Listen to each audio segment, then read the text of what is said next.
I want to start by asking you a question that you probably have never considered before. And the question is very simple, and the question is this: why are people who have too much to drink inclined to make bad decisions? Do you know the answer? Because they had too much to drink. No, that's not the answer. But it's true, isn't it? Think about all the stories, think about all the stories that you heard about what drunk people do when they're drunk. Some of them are funny, some of them are a bit tragic, but it's true, isn't it? There is a strong correlation between alcohol and bad decision making.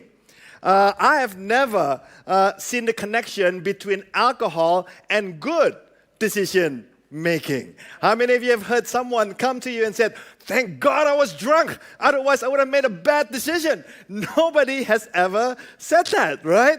Every single time you had people telling you the regrets that they had is always because of something maybe had to do with alcohol and the effect of alcohol. So back to my question: why are people who had too much to drink inclined to make bad decisions?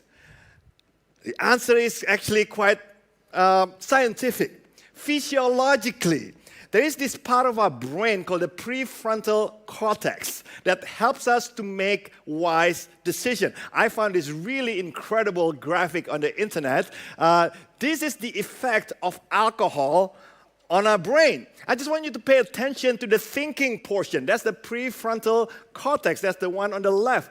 Prefrontal cortex is the part of our brain that is responsible for our thought processes and decision making.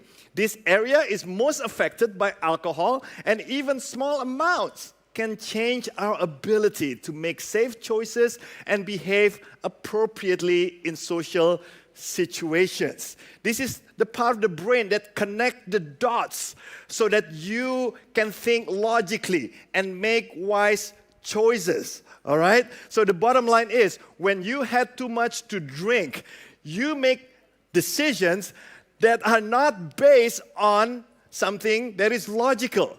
When you are loud when you're supposed to be quiet. You are courageous when you're supposed to be cautious. You go when you're supposed to stop. See, these are some of the things that you do when you are affected by alcohol. Now, the question is, why do I bring this up? Why do we need to know about this? Maybe you're thinking, I don't drink alcohol. I'm not an alcoholic. This has nothing to do with me. True, maybe this has nothing to do with you. But let me tell you, if you never drank alcohol before, this is relevant for all of us as well for what we are going to talk about today. All right? Because this is something that I will just tease you with to begin with. When someone's drunk, they don't consciously ignore their conscience. It is actually, the conscience is actually suppressed or switched off. All right? It's actually switched off. There's no way you can do what you're supposed to do. You don't connect the dots. You don't make those logical choices because you're just not able to. More on that a bit later on. All right? Now, we are on part 4, actually, of our series that we are calling Good Call. The reason behind this series is because we want to help you to make better choices so that you have fewer regrets in your life. Especially, this is the beginning of the year. I believe this is God's desire for every single one of us to start making better choices in our lives so that we will have fewer regrets. Some of you are wondering, why are we talking about this at church? Shouldn't we be talking about theology? Shouldn't we be talking about doctrines? This sounds like a motivational speech to me. And I want to hear more theology, not more motivational speeches. Well, I'm glad you're thinking about that. That means you are concerned about yourself, about our church, and that's great. But let me tell you, in this church, we believe good theology is highly practical. All right? We believe that good theology is highly practical. You know why? Because I believe that Jesus believes that good theology should be highly practical. That's what differentiates Jesus from the Pharisees, right? The Pharisees are great theologians. The Sadducees are great theologians. But while they were busy discussing theology, discussing the law, Jesus went about busy teaching people about the love of God, about the importance of loving others, the importance of forgiving others. To the point that Jesus said at one point, Jesus taught us this, taught the people this. If you are about to go to the temple and present something to God, but then you remember, oh no, I have this strife with this person, here's what Jesus said. The Pharisees will never teach you to do this.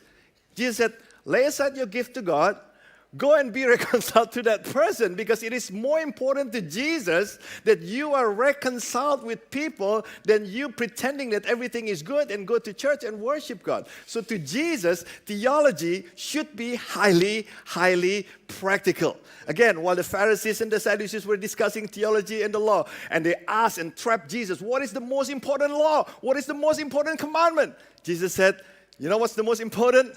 You love God and you love others. While they were busy discussing theology, Jesus said, not to worry. Trust your life to God.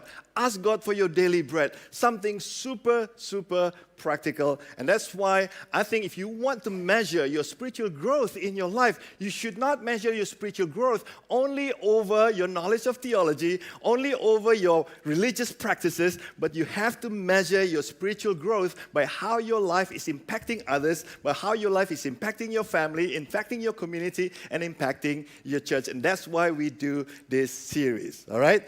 And the reason why it's so important that you learn to make better decisions so that you will have fewer regrets is because we said this a few times in this series, that your life is not the only one affected or impacted by your decisions. Isn't that right? I hate to repeat this, but I think it's important for you to be reminded again and again that your life right now is the result of some of the decisions that others made in the past on your behalf. Right? You are who you are today because of some of the great decisions that your parents made for you. That's why you are the beneficiaries of some of those great decisions. Unfortunately, some of you are also the victims of some of the bad decisions that maybe your parents made in the past. So that's why it is super important, not only for you, but for Jesus, for God, that you make wise choices in life, because your decisions are not as private as you think. Your decisions are impacting other people as well. And in this series, we want to give you a handle how you can make wiser decisions that will lead to fewer regrets in your life. And we say, before you make important decisions, make sure that you grab this imaginary remote control, all right?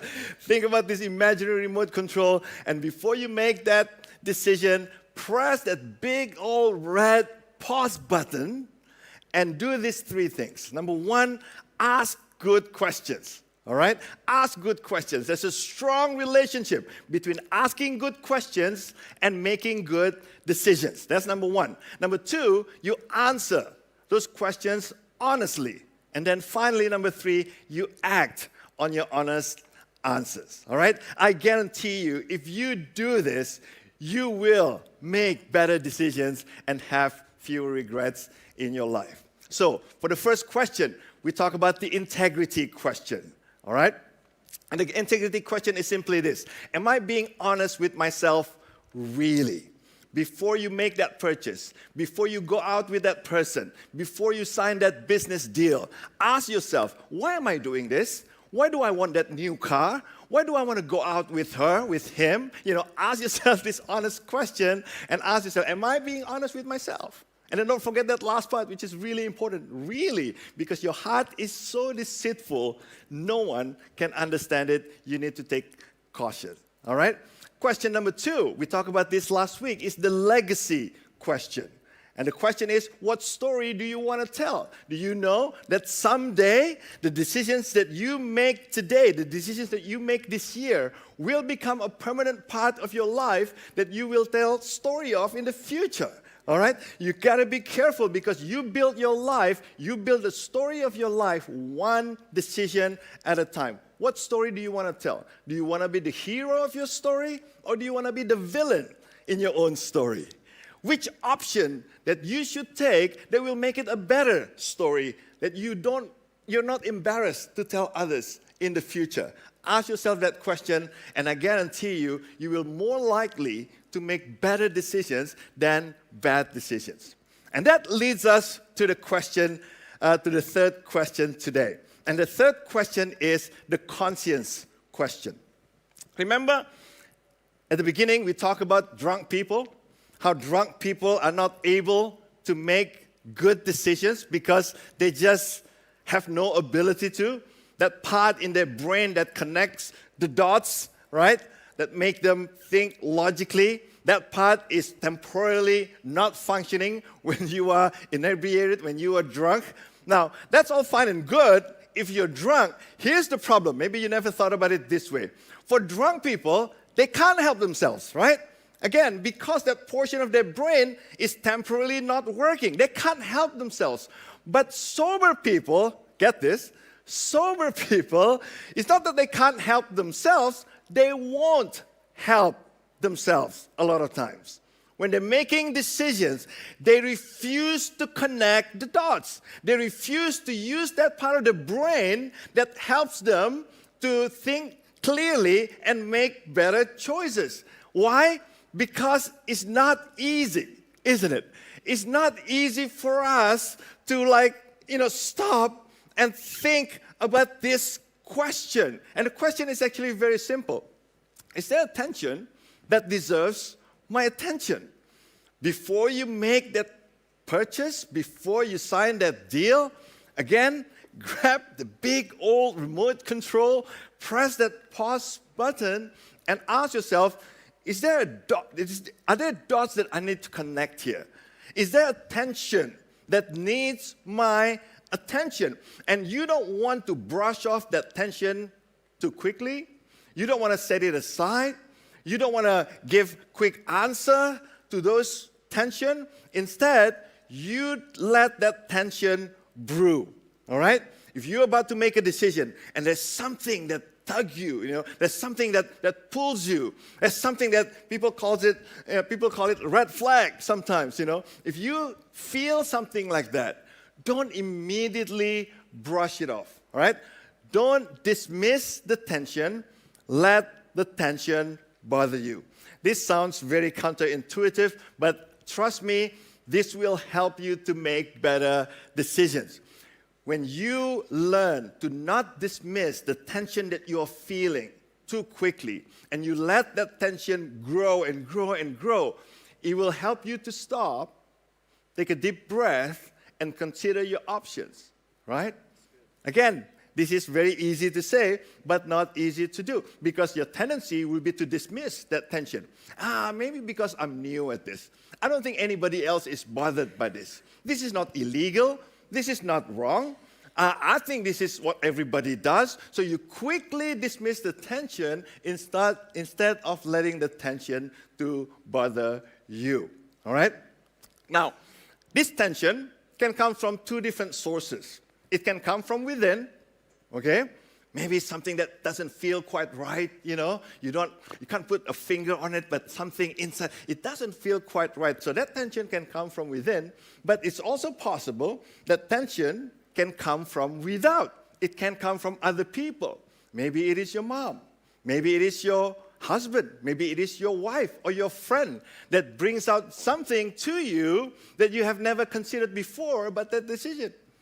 Maybe your friend will tell you, hey, that sounds great, but what is your wife going to think about that?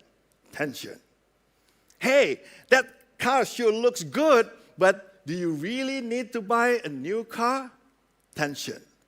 Hey, that sounds like a great deal, but can you really afford it? Tension. When someone brings attention to you, it creates another tension. That could be a relationship tension. You don't really like it, do you? Because you are set on making that decision. That's why I said this is not a very easy thing for us to do. When we make decisions, a lot of us tend to make decisions based on our emotion, right? Based on the expediency of the time. We are feeling-driven people. That's why I heard people say this, and it's true. You don't go to supermarket and shop when you're hungry. You don't want to do that because you're going to toss that shopping list. Suddenly, you are focused on that one thing, which is hunger. Psychologists call it focalism, where you are so focused on one thing, you ignore all the other information.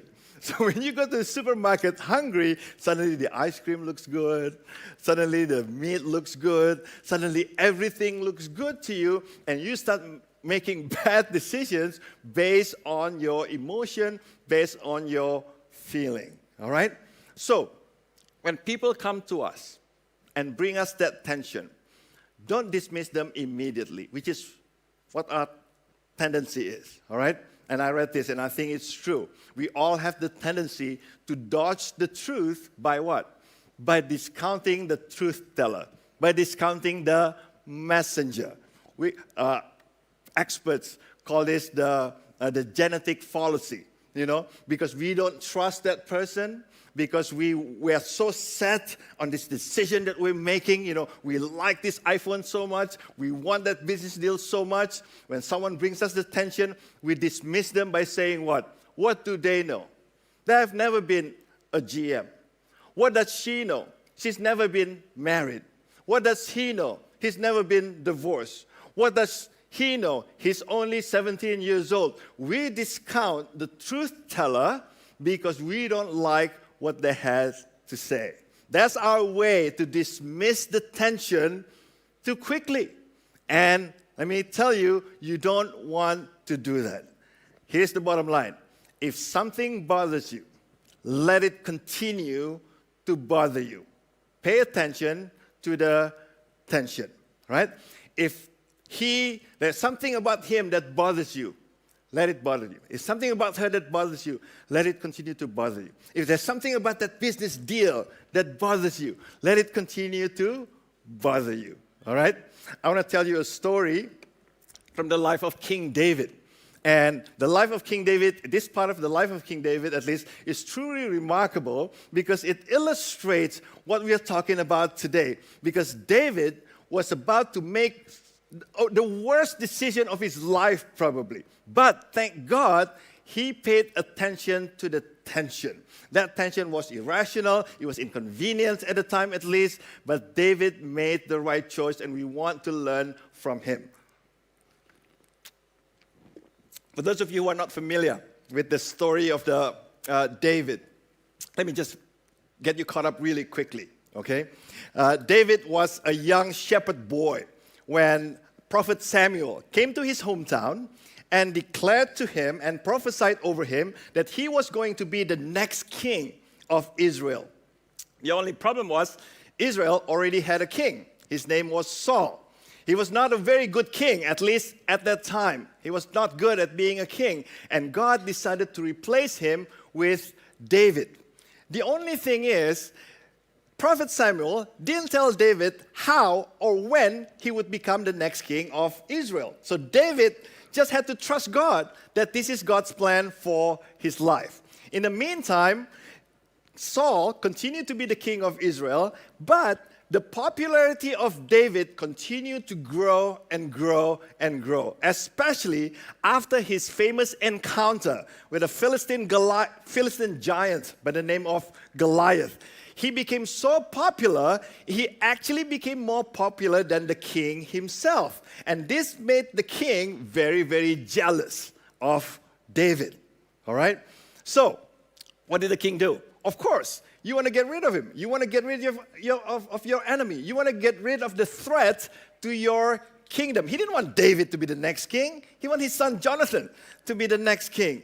So he decided to pursue David and kill him. And so David had to be on the run. He had to be a fugitive in order to protect his own life. But again, by this time, David's popularity grew. He was popular not just as a mighty warrior, he was also popular as a great leader. So many people decided to follow David and be on his side. So David has his own little army, if you like, to go with him. But this is the army without a home. They were just out in the wild. They were out in the bush. So one day, King Saul had the intel of David and his posse whereabouts.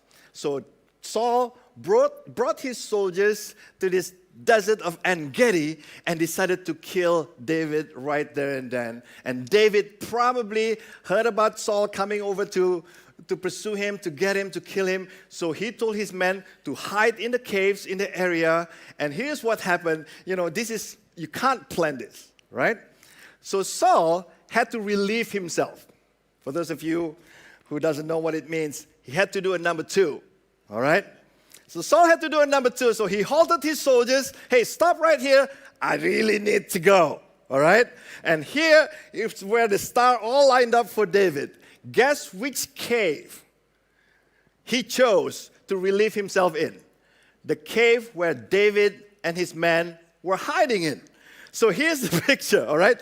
David and his men, some of his men at least, they were hiding at the very back of the cave, right? It was totally dark, so they were looking from David's point of view. He was looking toward the mouth of the cave, and here come King Saul. They can only see the silhouette after some time, but Saul, coming from the bright sun of the Middle East, he couldn't see anything inside the cave. So he couldn't see David and his men. So he took off his robe, put up his outer garment, and squat and relieve himself facing the mouth of the cave, not realizing that David and his men were at the back ready to kill him at any moment. And so, here's the story. This is really, really remarkable. David's men decided, this is as good a time as any, David, for you to kill your number 1 enemy. Come on, David. This is God-given opportunity for you. You cannot miss this opportunity. This is what they said to David. Now's your opportunity. David's men whispered to him. Today, the Lord is telling you. By the way, I'm going to stop right here and tell you, when someone says, God told me, or God told me to tell you, be careful, all right? Just because they said, God told me to tell you especially, well, that's a red flag. Single ladies, if some strange men come to you, even though they're at church, God told me to tell you that I should marry you. Tell them in your dream, all right? Don't say yes.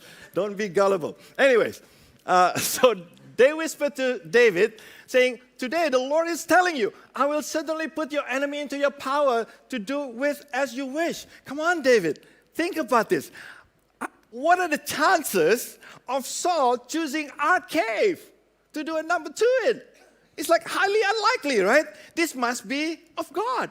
This got to be God's plan for you. You got to take advantage of it. Don't shy away. We can't be fugitive forever. Besides, the prophet had already prophesied that you were going to be the next king of Israel. This is like a very logical thing to do, right? All the stars have lined up. And so, under that pressure, here's what David did. David crept forward. He was ready to slit Saul in the throat, right? But then David was conscience-stricken. He thought, is this the right thing to do? Something inside bothered him. He probably couldn't quite put a finger on it. I don't know why am I bothered so much. Like everything that my man said made a lot of sense. This has got to be God's plan. But why is it that something doesn't sit quite right with me with this decision to kill Saul? And so midway, this is something remarkable. He did something that maybe none of us could ever do. He changed his way mid-course, so he crept forward. Instead of slitting Saul on the throat, instead he cut off a piece of the hem of Saul's robe. Can you imagine the disappointment that the disciples were feeling when he went back to the very back of the cave, not with the head of Saul, but instead with just a piece of cloth from Saul's robe? What good is a piece of cloth? And this is what David said. He explained to his people the tension that he was feeling. And this is what he said. Well, by the way, I forgot about this slide, all right? The man must be thinking, kill the king and become the king. Like, that's the obvious choice. However, what is obvious to us, right, may not be right, may not be true all the time. You know why? And this is probably what David knew, and every one of us should know. And the truth is this: we cannot predict the future. We believe we can, but really, no one can predict the future. No matter how surefire things are, nobody can predict the future. Let me prove it to you. How many of you have ever been disappointed before? Raise your hand. I want everybody to play. How many of you have ever been disappointed before in your life? Most hands, if not all hands, went up. You know what disappointment is? Disappointment is nothing but what we experience when we mispredict the future, right? You expect something to happen, it didn't happen, so you get disappointed. That means you mispredict the future. That's what it is. No one can predict the future. So David, the Bible says this, and this is why I didn't make this up. That's why I believe this story of David is very, very relevant for us. Here's what the author of David's story wrote. But then David's conscience began bothering him because he had cut Saul's robe. Suddenly he was conscience-stricken. He let that conscience to continue to bother him. So when he went back to talk to his men, this is what he said to his men. This is the tension that he was feeling that he explained to his people. The Lord forbid that I should do such a thing to my master. After all, this is the tension that he was feeling. Hey, Saul is not just anybody. Saul is actually God-given master to me. He is God's anointed. God put him on the throne. Who am I to do something against what God had done? So the Lord forbid that I should do such a thing to my master, the Lord's anointed. David sharply rebuked his men and did not allow them to attack Saul, and Saul left the cave and went his way. As Saul was going his way, David called him out, Saul, Saul! And he put up his hand, showing Saul the piece of cloth, the same color as his robe. And Saul looked at a piece missing from his robe, and he realized that David could have killed him, but David didn't. David was a much better man than he was. All the 3,000 soldiers of Saul listened to the speech given by David at the time. He gave a short speech, and he ended his speech with this. He said, "May the Lord judge between you and me, and may the Lord avenge the wrongs you have done to me, but my hand will not touch you." Sometimes we feel like it's the right thing to do for us to take revenge. Sometimes we feel like it's the right thing to do certain things. But press that remote control, press that pause button. Ask yourself, right? Is there attention that deserves my attention? Eventually, Saul was killed in a battle, and David became the next king of Israel without having to kill the previous king. That's the legacy that he had. Otherwise, imagine what kind of story he would have to tell his grandchildren. Man, while Saul was helpless, while he was doing a number 2, I attacked him from the back and slit his throat. That was not a good story. But how about this as a story? I trusted God. I had the opportunity, but I didn't touch the Lord's anointed. And God did what God had planned to do all along. Saul was killed in a war, in a battle, and I became the next king of Israel. So the question is, before I let you go, it's very simple. The third question, before you're about to make that important decision, ask yourself, am I being honest with myself? Really? Ask yourself, what story do I want to tell? And then the third question, is there attention that deserves my attention? I want to tell you a quick story and then we're done. When I was in Dallas, this is the year 2001. By that time, we had already lived in Dallas for 6 years. Hulda and I, we went to study in Dallas, Texas. I studied theology, and Hulda went to study piano performance and pedagogy. So we both studied in Dallas, and when we graduated, we worked in Dallas for a couple of years. So I worked for this church in Dallas area, and Hulda taught piano in one of the most prestigious piano schools in Texas. One of her students was actually the grandson of the owner of the Dallas Cowboys. She was very well paid. I was very well paid by our church. And end of the 2-year contract with the church, they came to me, the church, and said, Daniel, we want you to be the permanent staff of our church. We love you. We love Hulda. And I know you loved us. So we're going to apply you a green card. So why don't you get all the paperwork ready? This is just a formality. You will definitely get the green card. Why don't you sort yourself out with the bank? If you want to buy a house or whatever, then let's seal the deal. So I said, great idea, right? Great idea. So we started to look for a house. We got the loan approved to buy a house, believe it or not, because we earned good money at the time. So we assume that everything is great, that this is God's plan for us. How could it be not God's plan, right? I'll be working for a church. Hulda is earning honest living. Like, this gotta be God's plan.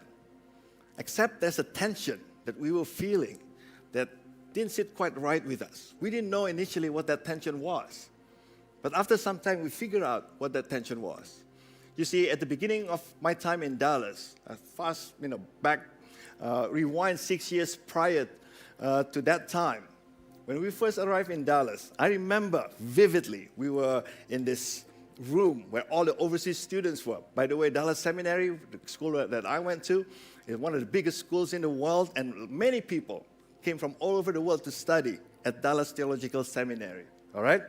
People from Eastern Europe, people from South Asia, Southeast Asia, from Africa, they were all there. There were like literally more than 100, 200 maybe, overseas students in that auditorium. And one by one, we told, each other the plan that we believe God had for us. So one guy stood up and said, I believe God wanted me to go back to Africa to start this ministry. I believe God wanted me to go to Eastern Europe to start this ministry. I believe God wanted me to go back to the Philippines, to Thailand, to do this, to start this. But guess what? Fast forward 4 years later, everyone, almost everyone, suddenly had a new vision to stay in the United States. I'm not saying that they were all wrong. That could very well be God's vision for their lives. So we ask ourselves that very question. What is this tension? Again, we're not breaking any law by staying here. We'll be serving God. But there was a tension like, do we really believe that God wanted us here because God wanted us here? Or do we choose to stay here out of convenience because it's good living, right? Living in the U.S. and all that. And after prayer and consideration, consulting with wise people, we decided it is really not God's plan for us to stay in the United States. So in the year 2001, I went back to Perth, didn't have any job or anything, and started teaching at Harvest Bible College. And then in 2004, 2003, I had the opportunity to start the Rocks Church. And I was just thinking, if I hadn't paid attention to that tension, God will build His church, no doubt. But if I hadn't paid attention to that tension, I would have missed this wonderful opportunity to start something that will impact the kingdom, impact the community. I would have missed out on that opportunity. And I'm glad that I did it. So, before you're about to make an important decision, ask yourself, is there a tension that deserves my attention?